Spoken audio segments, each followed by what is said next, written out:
Boa noite a todos os irmãos do Centro Espírita Caminhando para Jesus. Sejam bem-vindos, como também os internautas que nos assistem nas noites de trabalho.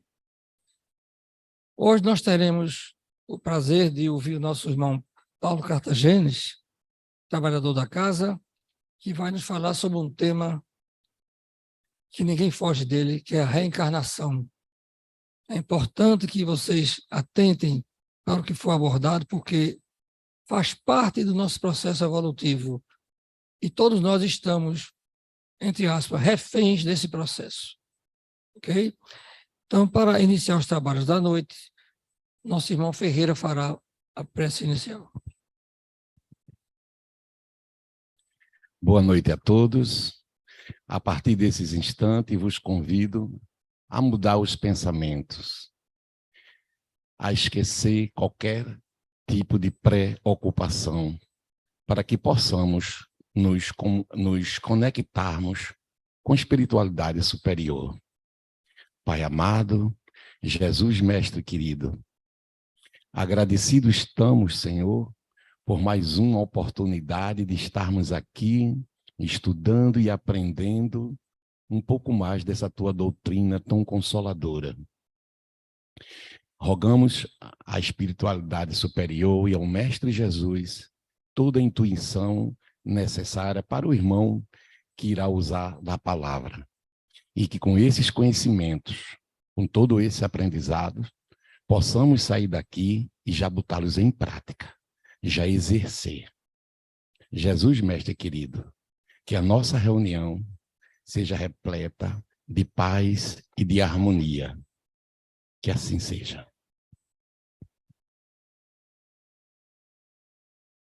Que assim seja, e assim vamos iniciar os trabalhos, dando a palavra ao nosso irmão Paulo Cartagenes. Muita paz.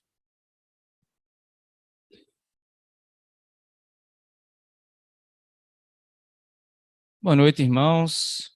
É com muita alegria que estamos aqui, unidos e reunidos, para estudar essa doutrina maravilhosa de esclarecimento, de amor, mas também de muito compromisso, porque, como disse o Cristo, a quem mais é dado, mais será pedido. Então, quanto mais esclarecimento nós tivermos, certamente aumenta a nossa responsabilidade diante das nossas escolhas da vida. Não nos torna perfeitos, embora sejamos perfectíveis, né?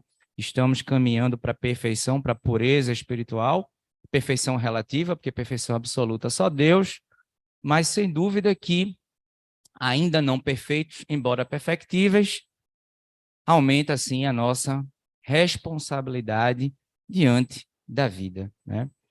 Escolhemos o tema reencarnação para estudar na noite de hoje, porque entendemos que é um dos pilares básicos da doutrina espírita, né?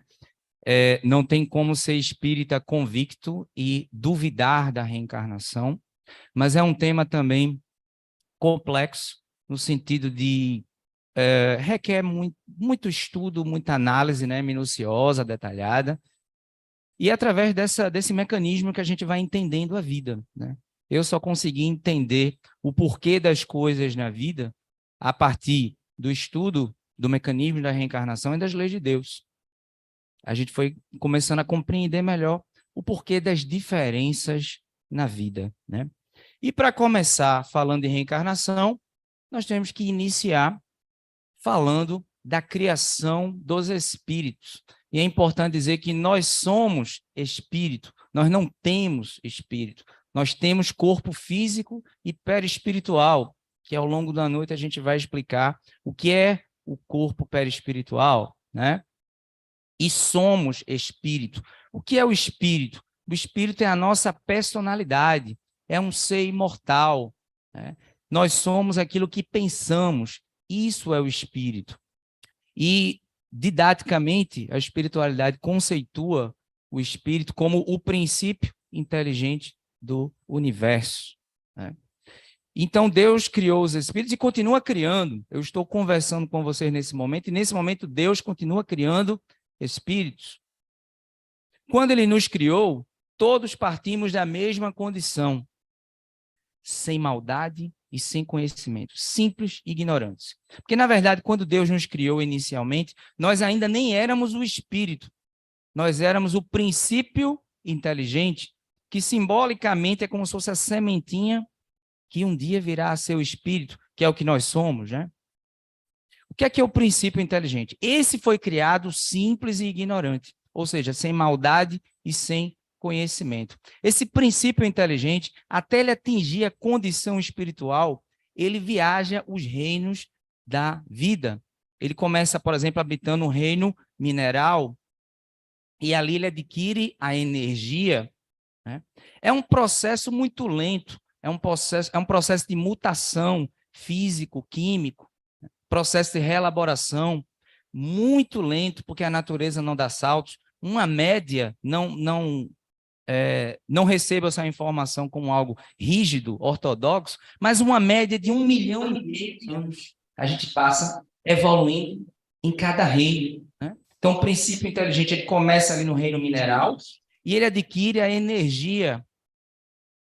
Passa-se o tempo, como a gente falou, a natureza não dá saltos. Ele, no processo evolutivo, o princípio inteligente ele passa a habitar o reino vegetal, onde ele preserva a energia que ele adquiriu no reino mineral e ele adquire uma nova faculdade, a sensibilidade. As plantas, os vegetais, são dotados de energia e sensibilidade, né? Tanto que, se a gente colocar uma música suave ou uma sinfonia, né, as plantas até germinam e se desenvolvem mais rapidamente. Se a gente botar uma música de teor pesado, e eu digo em termos de vibração, energia, letra, a plantinha é capaz até de morrer. Isso é comprovado pela física, né? Então, os vegetais têm energia e sensibilidade. Passa-se o tempo, processo de reelaboração, mutação, evolução, aquele princípio inteligente, ele deixa de habitar o reino vegetal e aí ele vai habitar o reino animal, onde ele preserva a energia, a sensibilidade e adquire uma nova faculdade, o instinto, e um princípio bem rudimentar de inteligência, né? Os animais têm um princípio simples de inteligência, não são completamente desprovidos de inteligência, né? Eles não têm inteligência raciocinada, né, com capacidade de reflexão que nós humanos temos, mas eles têm um princípio ali de inteligência. Então, o animal tem energia, sensibilidade, instinto, um princípio ali de inteligência. E alguns animais percebem o mundo espiritual, o que não os torna médiums, né? Se a gente analisar no livro dos médiuns, mediunidade entre os animais, eles não chegam a ser médiums porque não têm a capacidade de decodificar informações e transmitir. No entanto, alguns animais percebem espíritos, como os cães, os cavalos, o que não os tornam médiums, volto a dizer, porque não têm a capacidade da comunicação, de serem intermediários, né, entre o mundo espiritual e o mundo material. E aí, finalmente, depois do princípio inteligente ter viajado o reino vegetal, o reino mineral, perdão, vegetal, o animal, aí sim ele adquire a condição espiritual, onde ele vai passar a habitar apenas o reino hominal e encarnar tão somente em corpos humanos. O ser humano é dotado de energia, sensibilidade, instinto, inteligência, mediunidade. A mediunidade é uma faculdade inerente ao organismo do espírito encarnado. Então, os humanos têm todas essas faculdades e mais outras faculdades sensoriais que, habitando momentaneamente a questão encarnatória, estando momentaneamente encarnado, algumas das nossas faculdades ficam meio que ocultas, né? Porque esse corpo aqui material, ele serve para nos adaptar à vida material, mas ao mesmo tempo que ele serve também para continuação da nossa evolução, ele termina ocultando algumas das faculdades e potencialidades que o espírito tem. O fato é, irmãos, que uma vez encarnado num corpo humano, dali para frente, todas as encarnações seguintes são em corpos humanos. O espiritismo, ele nega completamente a metempsicose. Metempsicose é uma crença de algumas doutrinas que nós respeitamos, e não estamos aqui para falar mal de nenhuma fé, nenhuma doutrina, mas que algumas doutrinas do Oriente entendem que a gente pode vir numa encarnação como humano, na outra como um animal, uma pedra, e o Espiritismo nega completamente essa informação. Por quê? Porque, com todo respeito aos demais seres da criação, admitir que eu posso vir numa encarnação como humano e nas seguintes como um animal, ou um vegetal, ou um mineral, seria admitir o retrocesso. E na nossa evolução, nós só progredimos, porque uma das leis de Deus é a lei de progresso. Então, a metempsicose é um equívoco ao qual o Espiritismo refuta completamente, né? Uma vez encarnado num corpo humano, dali para frente, todas as encarnações seguintes serão sempre no mundo hominal, até a gente atingir o que se chama a condição de pureza espiritual, perfeição relativa, porque perfeição absoluta é Deus, né? Essa pureza que vai nos dar um dia a condição de espíritos totalmente felizes, espíritos bem-aventurados, né? Então, essa é mais ou menos, a gente tentou analisar aqui a trajetória evolutiva do princípio inteligente até atingir a condição espiritual. Quando encarnamos desde a primeira vez, irmãos, normalmente os mundos que abrigam as primeiras encarnações do espírito são classificados como mundos primitivos, né? A Terra um dia foi mundo primitivo, no tempo em que éramos mulheres e homens das cavernas, onde agíamos mais pelo instinto do que pela inteligência, uma vez que tínhamos pouca experiência como humanos, pouca experiência evolutiva, né? O que é que classifica um planeta? O grau de evolução de seus habitantes. Então, nós não, na verdade, os espíritos de luz, né? Eles dizem que os mundos primitivos, eles abrigam as primeiras encarnações dos espíritos, né? E essa situação se assemelha a uma espécie de infância espiritual, no sentido de pouca experiência, né? Porque a própria reencarnação prova que o espírito de uma criança pode ser mais experiente e mais evoluído que um adulto.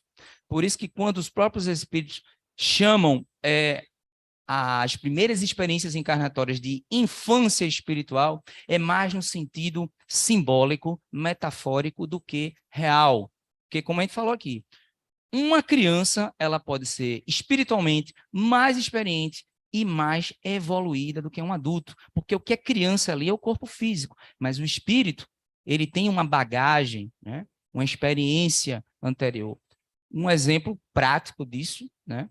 Mozart, gênio da música clássica, quando reencarnou na Áustria, na época Império Habsburgo, século XVIII, Mozart, com 4 anos de idade, já fazia sinfonias e excursionava pela Europa, encantando as cortes europeias, porque ele tinha já o quê? Uma bagagem, né?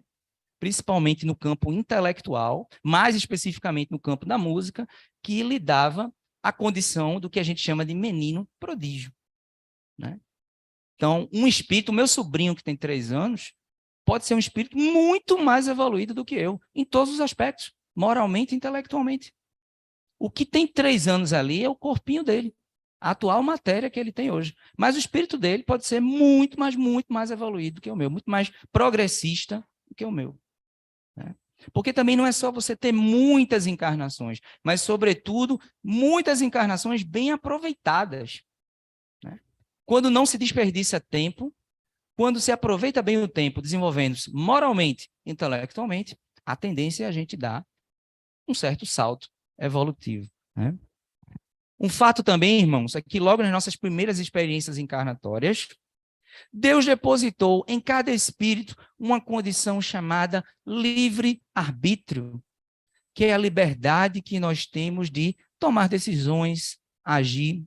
Só que, como nas primeiras experiências nós éramos pouco experientes, o uso do livre-arbítrio, de certa forma, pela pouca experiência, mais por pouca experiência do que por maldade, né, acabou desenvolvendo imperfeições. Repito, por pouca experiência. Então, Deus criou um mecanismo chamado reencarnação, justamente para ir burilando o espírito, ou seja, ir aperfeiçoando o espírito. Allan Kardec chegou até a fazer um questionamento. Então, vamos admitir que espíritos que logo nas suas primeiras experiências encarnatórias, poucas imperfeições adquiriram, têm que reencarnar também? E a resposta do Espírito Verdade foi categórica. Sim, porque a reencarnação ela não é um mecanismo para espíritos, entre aspas, desviados, ou muito imperfeitos apenas. A reencarnação é um mecanismo para todos os espíritos. Porque a finalidade da reencarnação é a evolução de todos os espíritos. Então, aqueles que logo nas suas primeiras experiências encarnatórias, poucas imperfeições adquiriram, eles precisam reencarnar também para atingir esta pureza espiritual mais rapidamente. Né? Para que a gente não entenda que a reencarnação é apenas para espíritos, teoricamente, só os muito imperfeitos ou apenas imperfeitos. Para todos os espíritos. Né? Ela é o mecanismo da justiça de Deus para a evolução de todos os espíritos. E essa evolução se processa em dois aspectos, moral e intelectual. Nós não vamos atingir a condição de espíritos puros, sendo superintelectualizados e com o coração cheio de maldades. Né? Como também não vamos atingir a pureza espiritual, sendo totalmente bons e ignorantes. A gente precisa do desenvolvimento moral e do intelectual. O desenvolvimento moral são os bons sentimentos. Amor, perdão, compaixão, piedade, humildade. Né? E a inteligência dá o discernimento para, junto com os bons sentimentos, a gente atingir a sabedoria, que é o uso do conhecimento para o bem. Né? Para o bem, para o belo e para a verdade. Então, a gente precisa do intelectual e do moral. É bem verdade, isso já é estatística já, né? Porque o espiritismo também é uma espécie de sociologia, né? Espiritual. É bem verdade que é estatística já isso aí. O desenvolvimento intelectual se processa mais rapidamente que o desenvolvimento moral. A gente evolui mais rapidamente no campo da intelectualidade do que no aspecto moral. Na virada do século XX para XXI, Dr. Bezerra de Menezes, em uma de suas comunicações, disse que o grande desafio do século XXI é alavancar o desenvolvimento moral, os bons sentimentos. Né? E o que é o espiritismo?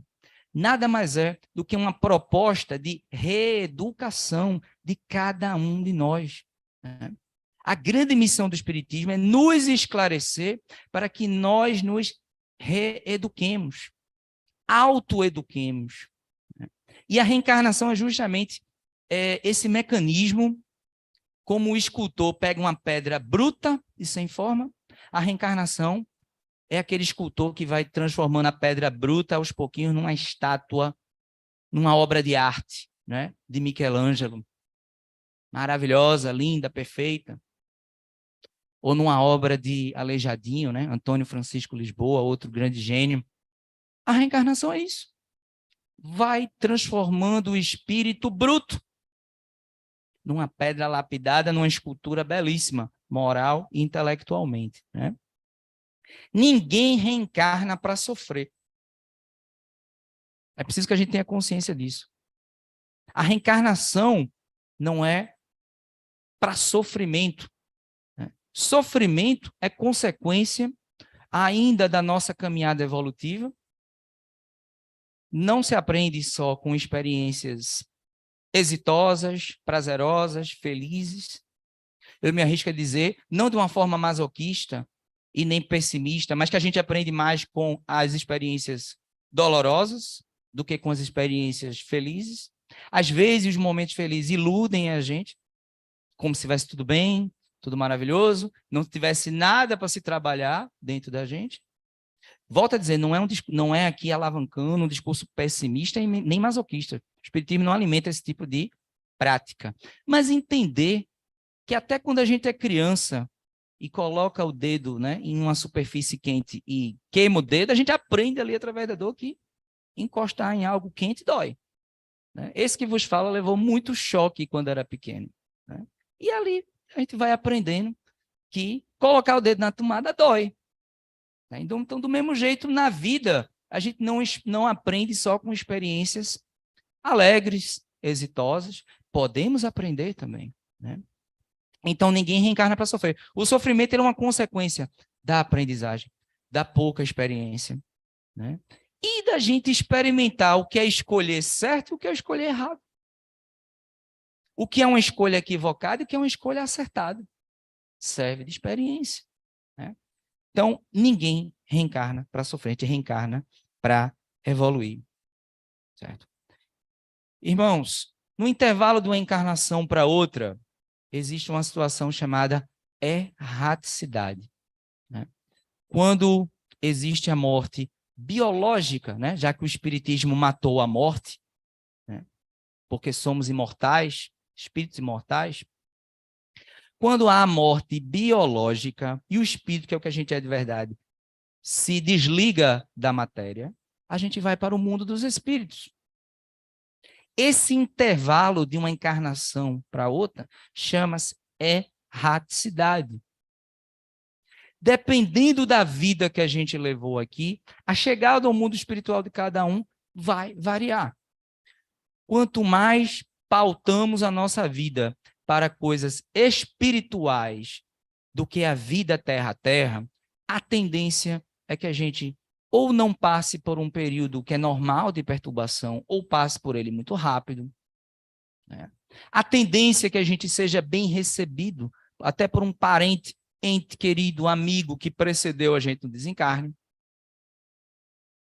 se a gente viveu de forma mais espiritualizada, voltado para o bem, para a caridade, para o nosso autoaprimoramento, é possível que a gente tenha o merecimento de chegar ao mundo espiritual com menos atribulações. No entanto, quem viveu uma vida toda materialista, né, só para os prazeres terrenos, pouco se importou com o bem do próximo, pouco se importou com as coisas espirituais, e principalmente se teve esclarecimento para isso, a tendência é ter uma chegada no mundo espiritual um pouco mais turbulenta. Né? Um período de perturbação que é até natural, porque a gente está aqui, no plano material, com a família, com os amigos, com os ambientes que a gente está acostumado a frequentar, com o trabalho, né? A gente está acostumado com uma série de situações aqui. De repente a gente chega numa outra dimensão, ambiente diferente. Se a gente não for recebido por alguém que a gente conhece, que já desencarnou, vai ser recebido por alguém diferente. Então, é natural que haja uma surpresa, né? Um choque, um momento de perturbação. Mas o fato é que, em algum momento, tenhamos nos preparado ou não para essa situação, como Deus é um Pai amoroso, justo e ama a todos, daquele que se esforçou no bem a um criminoso, Deus ama a todos, sem preconceitos.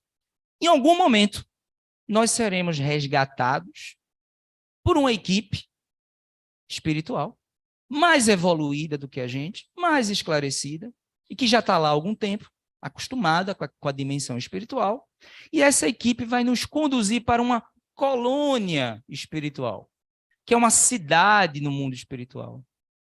E a vida daqui é uma imitação, de certa forma, sutil, da vida no plano espiritual. Quem estuda as obras de André Luiz sabe que o que a gente vai falar aqui agora não é ficção, não é Hollywood, né? No mundo espiritual, as colônias são cidades, né? Tem universidades, hospitais, conservatórios de música, praças, locais de lazer saudável e muita oportunidade para trabalhar e estudar. Tem até veículos para aqueles que ainda não aprenderam a se deslocar com a força do pensamento, né? Com a velocidade do pensamento. Então, a gente vai passar um tempo lá, nas colônias. Esse tempo vai variar. Pode ser mais ou menos o tempo que a gente passaria encarnado aqui, mais curto ou mais rápido. Depende da necessidade de cada um. E lá a gente vai continuar estudando, trabalhando, evoluindo. A gente evolui lá no plano espiritual e no mundo material. A gente precisa das experiências no mundo espiritual e também no mundo material. Ambas vão somar progresso na nossa caminhada evolutiva. Depois de passar um tempo na espiritualidade, estado de erraticidade, nós seremos convidados pela espiritualidade para fazer uma avaliação das encarnações anteriores, especialmente da última. Aí vai plasmar na frente da gente assim um telão, mais sofisticado do que o mais sofisticado dos telões daqui da Terra. E a gente vai ver um filminho com os nossos melhores e piores momentos. Com os melhores momentos, para a gente lembrar aquilo que a gente acertou.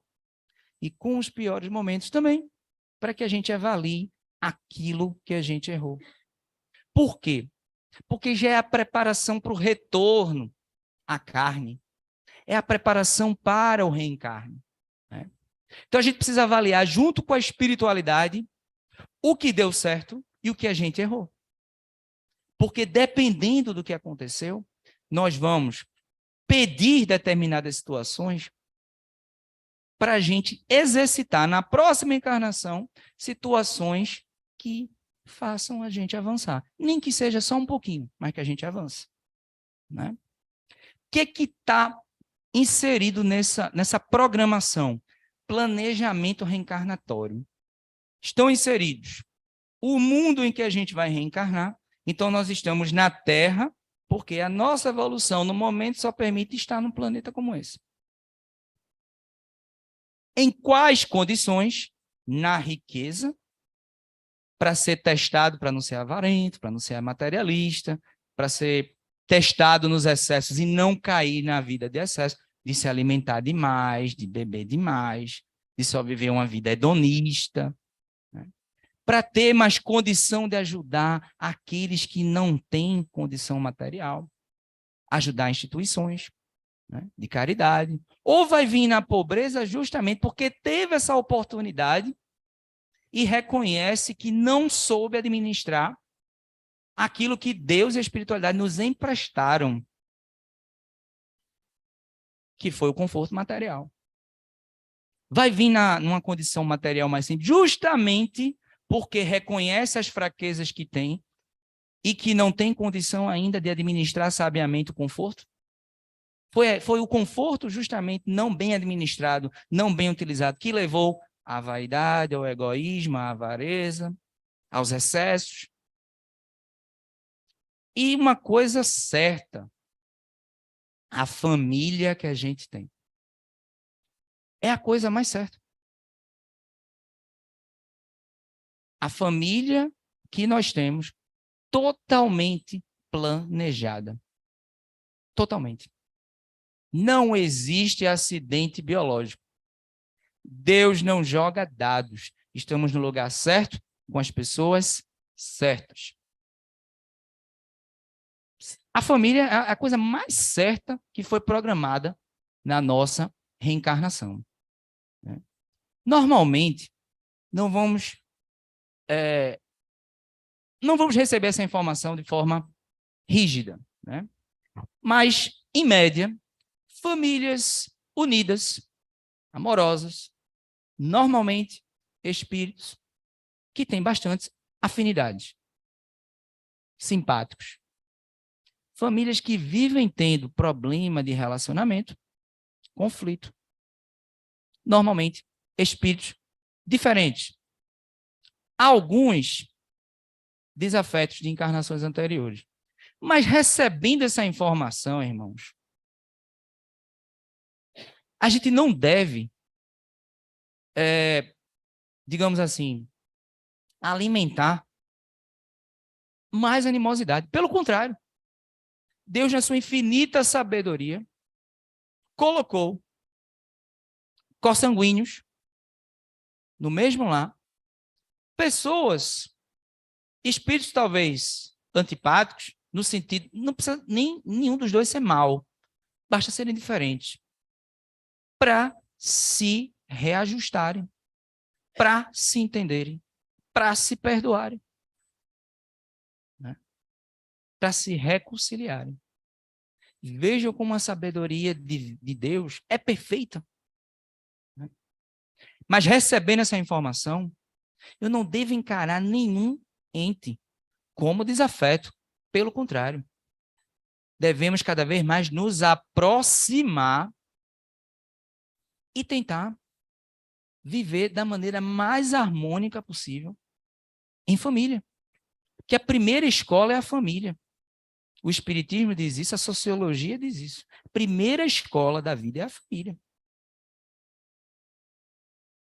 É no lar que deve começar a ser exercitado amor, perdão, compreensão, tolerância, indulgência, companheirismo. Então, a família, a profissão que a gente abraça, muitas vezes veio acordado já no planejamento reencarnatório. A profissão, para exercitar determinada situação que venha a alavancar a evolução espiritual. A mediunidade ostensiva. Isso é algo certo também. Pessoa, quando vem médium ostensivo é aquele que tem a faculdade mais aflorada.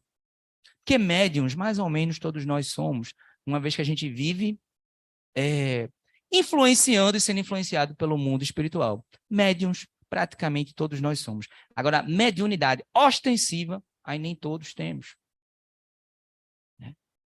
A mediunidade ostensiva é algo que veio acordado.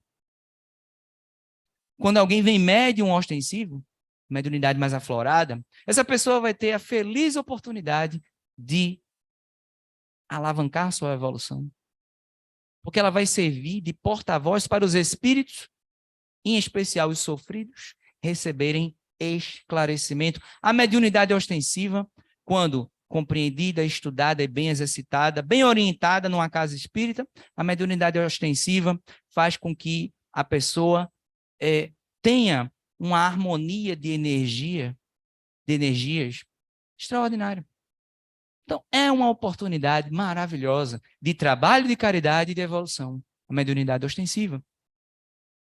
Isso vem acordado, né? E se tivermos o merecimento, o gênero de provas. Muitas situações que nós hoje reclamamos, nós não lembramos, mas nós pedimos lá na espiritualidade. Muito do que a gente murmura, lamenta, reclama, são dificuldades que nós pedimos antes de reencarnar. E por que a gente não lembra? Como a gente falou, quando mergulha na carne, este corpo físico aqui, ele serve para adaptar o espírito ao mundo material. Mas, ao mesmo tempo, ele fecha o canal de muita coisa do espírito, inclusive dessa memória aí. E porque faz parte do mecanismo da reencarnação, o véu do esquecimento. Quando a gente reencarna, a gente esquece o que foi e o que fez nas encarnações anteriores. Véu do esquecimento. Kardec questionou isso. Ele perguntou ao Espírito em Verdade, como é que eu posso me arrepender de faltas, de erros que eu não me lembro? Aí o Espírito em Verdade disse, Deus assim prefere para que o nosso livre-arbítrio seja mais potencializado, digamos assim.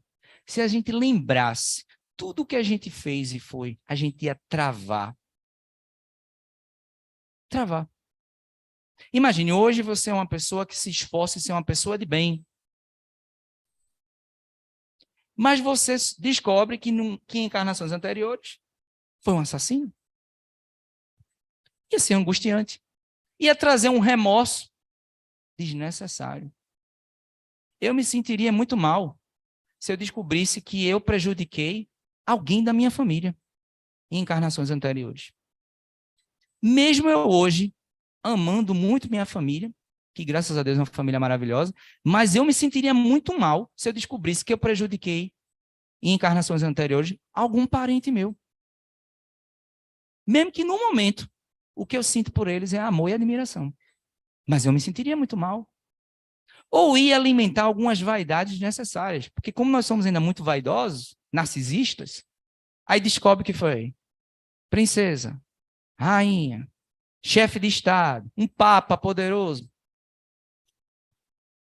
Nós ainda não atingimos um nível de humildade que isso não fosse mexer um pouquinho com o ego da gente. Então é melhor esquecer o que fez e o que foi. É melhor.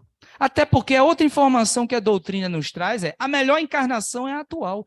Se a melhor encarnação é a atual, com todos os defeitos que eu tenho, eu fico imaginando que eu aprontei no passado. É melhor não mexer nisso aí. É melhor não mexer. Véu de esquecimento. Né? E eu estou lembrando dessa situação porque muito do que a gente reclama aqui, a gente acordou lá na espiritualidade. E não lembra. E por que a espiritualidade dá? Mesmo sabendo que a gente talvez não venha cumprir. Porque a oportunidade tem que ser dada. Mesmo a espiritualidade, imaginando que a gente não tem uma certa maturidade ainda para enfrentar determinados problemas que a gente pediu. E também, irmãos, porque lá no mundo espiritual a visão é uma, aqui é outra. A noção que a gente tem da vida lá é diferente. Aqui entra dinheiro, entra vaidade, entra poder, e tudo isso vai, fazendo a gente esquecer da verdadeira vida e dos verdadeiros valores. Né? Andrade, que sempre fez muita palestra aqui no caminho, eu lembro que ele sempre fazia uma metáfora muito interessante, assim, ele fazia assim. Quando a gente está no plano espiritual, é igual você estar lá em cima, num prédio bem alto, que você vê o panorama da cidade, né? Você vê o Capibaribe, você vê o mar, você vê a cidade bem, né? Agora, se você estiver no térreo, o campo de visão da gente é limitado. Eu não consigo ver nem o bairro todo, quanto mais a cidade, né? A mesma coisa. No mundo espiritual, a visão da gente é mais lúcida e mais ampla. Aí a gente vem cheio de boa vontade, né?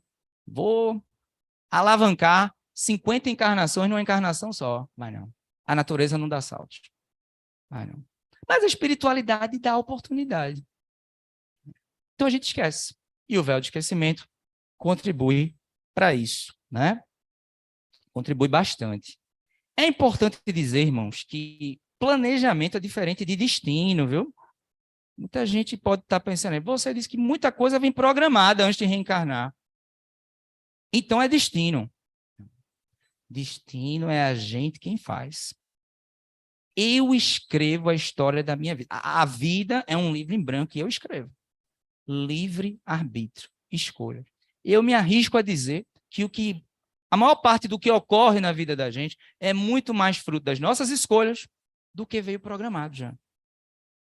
O destino, como a gente entende, não é dessa forma. Né? Destino é a gente quem faz. Porque se tudo viesse programado também da espiritualidade, eu não teria o mérito pelas minhas conquistas, pelos meus avanços, e nem a responsabilidade pelos meus erros. Porque se tudo fosse destinado, vocês acreditam que Deus e a espiritualidade daria missão para alguém ser criminoso? Ele estaria cumprindo o destino dele. Corrupto? Não estaria cumprindo o destino? Não veio tudo programado já? De jeito, de forma alguma, né? Quando começa a reencarnação? Objetivamente, na fecundação. Quando aquela lei da vida maravilhosa, né? Quando o espermatozoide se encontra com o óvulo e forma a célula ovo, né? Ou zigoto, ali começa a fecundação, começa a reencarnação. À medida em que o bebê vai se desenvolvendo no útero materno, o espírito vai se ligando ao corpo através do perispírito, que é o elemento intermediário entre o espírito e a matéria. O que é o perispírito? É como se, simbolicamente, por baixo desse corpo, tem um elemento intermediário antes do espírito. O espírito é a parte mais interna, digamos assim, né? Simbolicamente falando. O perispírito, ele é o elemento semimaterial que liga o espírito à matéria. Ele é chamado também de MOB, modelo organizador biológico. A atual aparência que eu tenho, eu herdei geneticamente dos meus pais e do meu perispírito. Nós somos espírito, lembra? E temos perispírito e corpo físico. Então, o perispírito, ele ajuda a moldar o corpo físico junto com as características genéticas que nós herdamos dos nossos familiares. Ele adapta o espírito à matéria. Outra informação interessante, o perispírito, ele não se acaba com a morte biológica. Pelo contrário, ele se preserva. E como o espírito não tem forma, não tem olho, não tem membros, não tem boca, não tem nariz, a forma humana que um espírito desencarnado se apresenta é o perispírito quem dá. Se eu estivesse desencarnado e quisesse me apresentar como uma identidade para ser melhor identificado, né?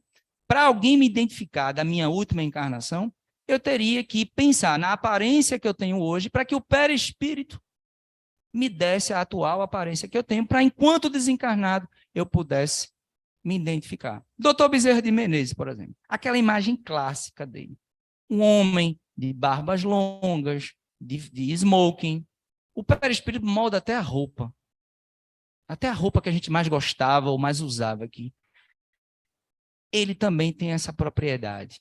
E tem outras. Né? Olha como a reencarnação explica muita coisa. O perispírito, irmãos, ele tem outra propriedade.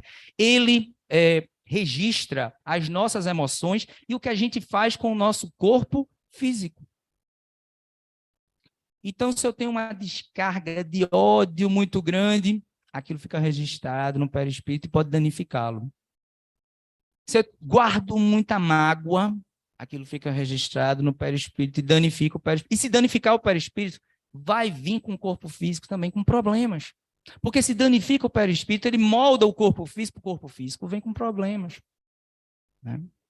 Se eu não cuido bem do meu corpo, me alimento de forma errada. Bebida alcoólica em excesso, droga, né?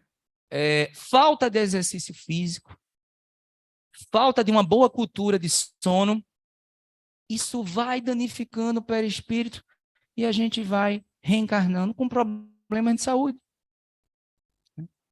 Vou dar um exemplo, tá? Mais uma vez, sem querer ser ortodoxo.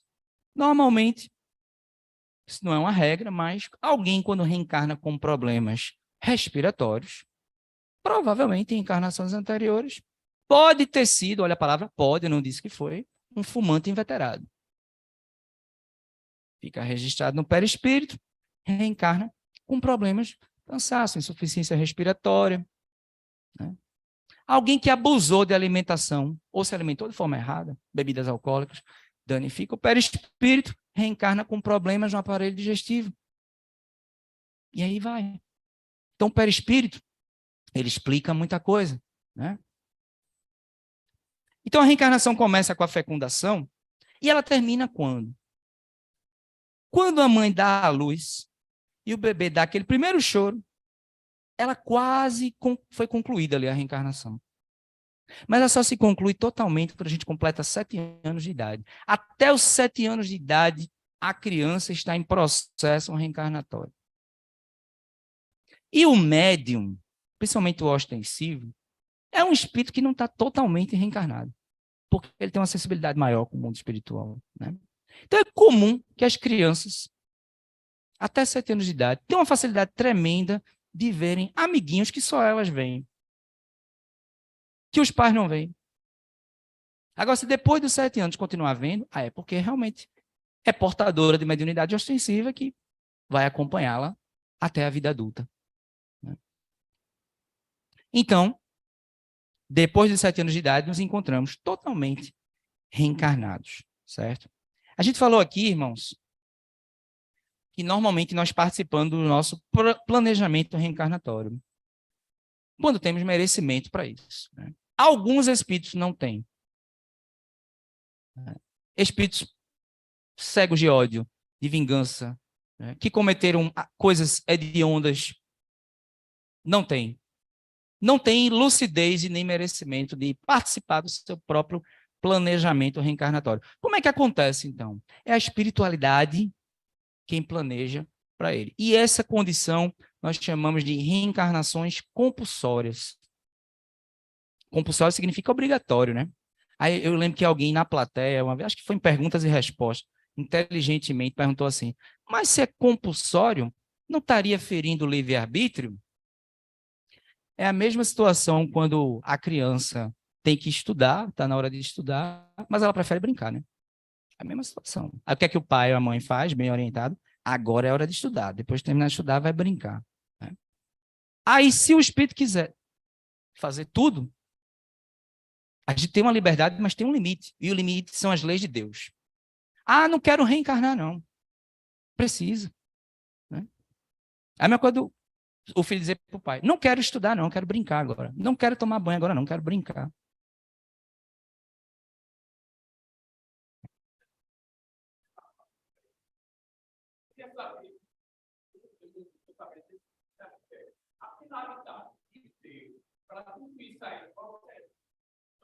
Porque eu sei que a finalidade de nós é interpor uma parte espiritual.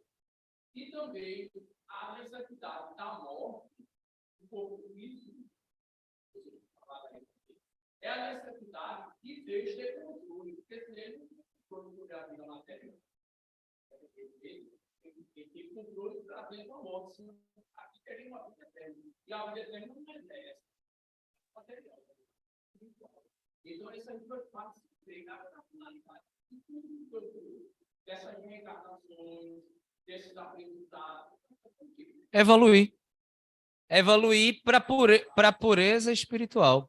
Pureza essa que, quando a gente atingir essa condição, nós seremos espíritos de primeira ordem. Vamos ajudar Deus na harmonia do universo e ajudar os que estão abaixo na evolução a evoluírem. Entendeu? Por que Jesus veio aqui para a Terra? Já um espírito puro e perfeito. Ensinar a humanidade a evoluir. Como um professor. Mestre. Entendeu? A finalidade é a evolução. Alma e espírito são a mesma coisa? Alma é espírito encarnado. Nesse momento nós somos alma. Espírito a gente vai ser sempre. Nesse momento nós somos alma. Quando o corpo físico tiver a morte biológica, nós continuaremos espírito. Né? Espírito nós somos sempre. Encarnado é alma. Né? Meus irmãos, a reencarnação ela é a prova da justiça de Deus. Eu só consegui entender por que uns nasceram na miséria ou na pobreza e outros no conforto a partir da reencarnação. As diferenças de aptidões. Por que umas pessoas parecem ser mais talentosas do que outras? Tem mais facilidade de aprender do que outras? Por que umas são moralmente, né, mais evoluídas do que outras? Por que uns nasceram com saúde e outros com tantos problemas de saúde? A gente já deve ter se perguntado, né? Se a vida fosse uma só, então não haveria justiça divina, porque ele teria escolhido alguém para reencarnar num país paupérrimo, morrendo de fome, desprovido do mínimo necessário para ter uma vida digna, não é nem confortável, digna. Enquanto outros, tendo muito mais do que precisam, bilionários, trilionários, tendo muito mais do que precisam, para viver com dignidade. Se a gente só vivesse uma vez, não haveria justiça divina. A maior prova do amor de Deus por nós é a reencarnação. Porque a reencarnação é a escola, assim como a gente passa pelas séries da vida, ao longo da nossa vida acadêmica, né? A gente faz todas as séries da escola, depois universidade, pós-graduação, mestrado, doutorado, assim como todas essas etapas aí, são as reencarnações. São etapas que a gente vai passando para atingir a nossa evolução e a felicidade plena. Se nós ainda não temos a felicidade plena, temos alguns momentos de felicidade, porque ainda temos muito que evoluir, muito que aprender. Né? Então, a reencarnação, o Espiritismo, quando traz o mecanismo da reencarnação, ele traz esclarecimento para a humanidade. A gente entende as variáveis da vida, as diferenças, a partir do mecanismo da reencarnação. Né? Como eu falei, se só existisse uma vida, Deus não seria justo. E ele é um pai justo, amoroso e perfeito para todos. Né? Não teria sentido uma vida só. Fora que só existisse uma vida, tem gente até que brinca com a situação, a gente estuda tanto, adquire tanto conhecimento para no final ir tudo para a sepultura? De forma alguma. O que vai para a sepultura é só a roupa. O espírito vai. Esse patrimônio é eterno. O que a gente estuda, o que a gente fez de bom, principalmente. O que é uma encarnação bem aproveitada? Esforços em todo o bem que a gente puder fazer, de um favor mínimo a uma caridade grande. E uma encarnação bem aproveitada também, a gente gostar de estudar, de ler, de adquirir informação, cultura. Brasileiro é um povo que lê muito pouco, passa muito tempo na frente de TV e celular, pouco tempo na frente de um livro bom, ou de bons livros. Cultura, conhecimento, informação e todo o bem que tiver ao nosso alcance. Né? Como está lá no Evangelho. O que é o verdadeiro homem de bem? Uma das características é, antes de dormir, ele se interroga se ele não... Uma oportunidade ele não deixou escapar de fazer o bem a alguém, de ajudar alguém. O verdadeiro homem de bem, quando a gente diz homem, que a gramática é machista, né, irmãos? O ser humano de bem. Né? O ser humano de bem é isso, ele faz todo o bem que está ao alcance dele. Procura ajudar a todos. Né? Caridade moral e caridade material. Quero aproveitar nesses minutos que restam e convidá-los para a nossa campanha do Quilo, próximo domingo. Já que a gente está falando de caridade, né? Próximo domingo, é só chegar aqui às 7h45 da manhã, serão recepcionados por um grupo que chegou mais cedo, das 8 às 8h30 a gente vai fazer uma preparação aqui mesmo nesse auditório, leitura do Evangelho, música de harmonização, orientação para os novatos. Às 8h30 a gente encerra a preparação aqui e vamos para as ruas, bater de porta em porta, né? Com um sorriso no rosto, muita alegria no coração, um saco nas costas, a mochilinha na mão. Bom dia, nós somos da campanha do Quilo e em nome de Jesus pedimos um auxílio. No momento que a pessoa vai buscar a doação, a gente fica em prece, pedindo a Deus, a Jesus, aos Espíritos de Luz que harmonizem aquela família. Se tiver alguém doente, que derrame fluidos medicamentosos. Né? A pessoa vem e traz a doação. A gente aceita de tudo. A gente tem a humildade de aceitar de um palito de fósforo a 1 quilo de alimento. Oferecemos uma mensagem, não é para converter ninguém ao espiritismo, que a gente não tem essa preocupação. É a mensagem para levar uma palavra de conforto, de luz a um coração que pode estar aflito, doído, sofrido. E recebemos vários depoimentos que quem já conhece a nossa campanha do Quilo, quer dizer, a campanha de Jesus, né? Do trabalho é de Jesus. Por favor, não deixe de bater aqui, porque quando eu estou para baixo, quando eu estou mal, essas mensagens que vocês trazem, eu coleciono, eu me sinto melhor, renovo minha fé, meu otimismo, minha esperança em dias melhores. E aquela mensagem, irmãos, a campanha do Quilo é um dos divulgadores da doutrina espírita. Emmanuel disse, não há maior forma de caridade do que divulgação do espiritismo, porque leva a boa nova, evangelho do grego para português, boa nova. A campanha do Quilo é divulgadora do espiritismo, que é divulgadora do cristianismo, da caridade, do amor. Não é o único trabalho que faz isso. A sopa, a visita ao hospital do câncer. O trabalho de doutrinação vai começar o curso amanhã para formar doutrinador. Ser doutrinador na casa espírita, ser passista, banheiro da casa espírita. Organizar a fila do passe, a secretaria, o atendimento fraterno, fazer uma palestra na casa espírita. Existem várias formas de fazer caridade. Eu só estou falando da campanha daquilo daqui, porque eu participo dela e domingo, agora, vai se realizar o trabalho. É sempre terceiro domingo aqui, né? Terceiro domingo. A gente tem o primeiro, o segundo e o quarto domingo para dormir um pouquinho mais, curtir a família, viajar, ir à praia, né? Cuidado com os tubarões, né? Quando for à praia. E o terceiro domingo, só o terceiro domingo para acordar cedo, botar o saco nas costas, a mochilinha na mão e trabalhar para Jesus. E para 80 crianças que não podem pedir por elas mesmas. 80 crianças. Jesus disse, quando fizeres com desses pequeninos, é em meu nome que fazeis. A campanha do Quilo do Caminhando para Jesus ajuda a aliviar a fome de 80 crianças. 50 do Cenáculo Espírita Casa de Maria, creche lá das crianças, 30 do Lar de Paulo. Não vai acabar com a fome do planeta, mas 80 crianças não vão passar fome, né? E quando a gente pensa que vai beneficiar as 80 crianças, o maior beneficiado somos nós, porque a gente aprende a ser humilde, a combater o egoísmo, a vaidade, o orgulho. E a gente está aprendendo a fazer a caridade. Isso não nos torna caridosos ainda. A gente está aprendendo a fazer a caridade. Assim como a sopa, que é outro trabalho maravilhoso. Última terça-feira à noite, né, Rogério? Última terça-feira à noite. Conheçam o trabalho da sopa, 19 horas, 19h30. Outro trabalho extraordinário. E vários trabalhos que a Casa Espírita oferece. Né? Encarnação bem aproveitada é fazer todo o bem que está ao nosso alcance e gostar de estudar, gostar de adquirir conhecimento intelectual. Para a gente chegar na próxima encarnação, uma bagagem cheia de coisas boas. Tá bom?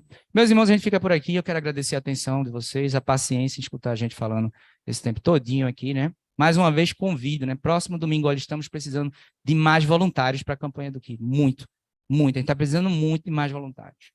Né? Nosso trabalho está, em termos de voluntariado, abaixo do que precisa para poder exercer esse trabalho de forma mais efetiva. Né? Então, quero agradecer a vocês pela atenção, pela paciência, pelos pensamentos que foram depositados aqui, sustentaram o nosso trabalho ao longo da noite de hoje. E antes de encerrar e passar, vamos pedir, né, está circulando aí uma série de notícias, né? Vamos pedir proteção para todas as escolas e creches desse país, que Deus, Jesus e o Espírito de Luz removam essas ideias de violência, né, para a gente evitar que novos episódios de ataques a escolas e creches venham a se materializar.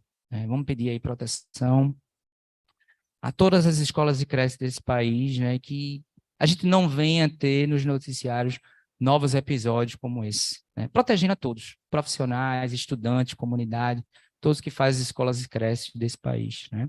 Boa noite e muita paz.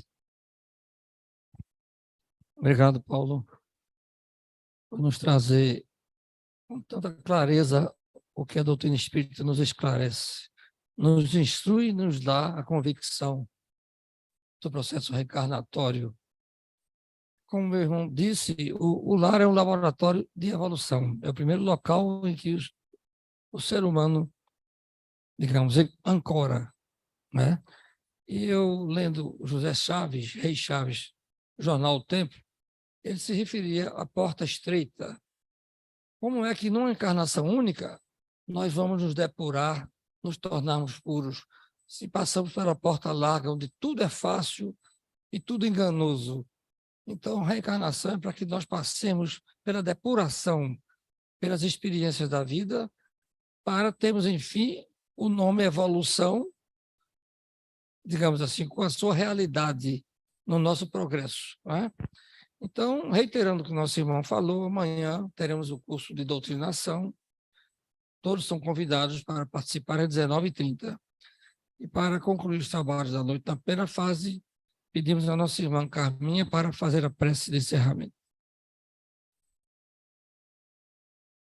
Pai amado, só temos a agradecer por essa noite harmoniosa, onde colhemos, né, Senhor, reflexões para a nossa vida, para a nossa encarnação. Que possamos todos nós, né, acalentar o nosso espírito com a vontade de fazer o bem, de querer o bem, de querer cada vez mais, Senhor, querer crescer. Que possamos aproveitar cada instante que aqui estamos, Senhor, nessa escola bendita, que possamos aproveitar as oportunidades e a cada dia, Senhor, executar a caridade.